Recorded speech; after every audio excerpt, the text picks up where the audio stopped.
जय माँ लक्ष्मी। आइए सुनते हैं लक्ष्मी माता की कहानी। बनारस में एक बड़े धनवान सेठ रहते थे। वह विष्णु भगवान के परम भक्त थे और हमेशा सच बोला करते थे।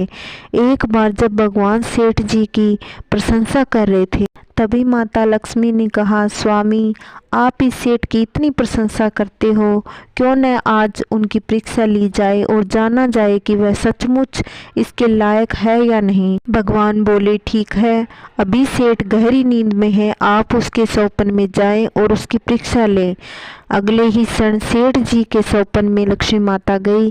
सौपन में धन की देवी लक्ष्मी उनके सामने आई और बोली, हे मनुष्य, मैं धन की लक्ष्मी हूँ। सेठ जी को अपनी आंखों पर यकीन नहीं हुआ और वो बोले, हे माता, आपने साक्षात अपने दर्शन देकर मेरा जीवन धन्य कर दिया। बताइए, मैं आपकी क्या सेवा कर सकता हूँ। कुछ नहीं, मैं तो बस इतना बताने आई हूँ कि मेरा स्वभाव चंचल है और मैं कई वर्षों से तुम्हारे भवन में निवास करते करते उब चुकी हूँ।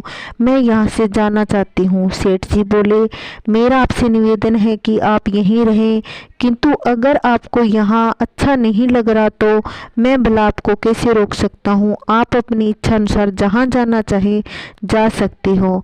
और माँ लक्ष्मी उसके घर से चली गई।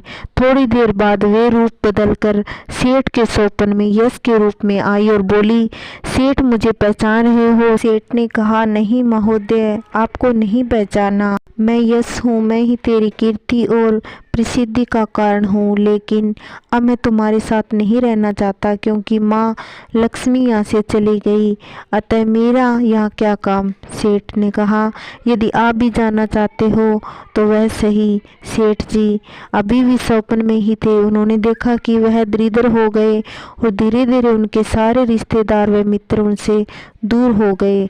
यहाँ तक कि जो लोग उनका गुणगान किया करते थे वो भी अब बुराई करने लगे। कुछ और समय बीतने पर माँ लक्ष्मी धर्म का रूप धारण कर पुण्य सेठ के सौपन में आई और बोली, मैं धर्म हूँ। माँ लक्ष्मी के यश के जाने के बाद मैं इस दरिद्रता में तुम्हारा साथ नहीं दे सकता, मैं भी जा रहा हूँ। सेठ जी ने कहा, जैसी आपकी इच्छा, और धर्म भी वहाँ से चला गया। कुछ ही समय बीत जाने पर माँ लक्ष्मी सत्य के रूप में प्रकट हुई और बोली, मैं सत्य हूँ। लक्ष्मी, यश और धर्म के जाने के बाद अब मैं भी यहाँ से जाना चाहता हूँ। ऐसा सुन सेठ के तुरंत सत्य का पांव पकड़ लिया और बोले, हे महाराज, मैं आपको नहीं जाने दूंगा। भले ही सब मेरा साथ छोड़ दे, मुझे त्याग दे, और कृपा आप ऐसा मत करिए। सत्य के बिना मैं एक क्षण नहीं रुक सकता।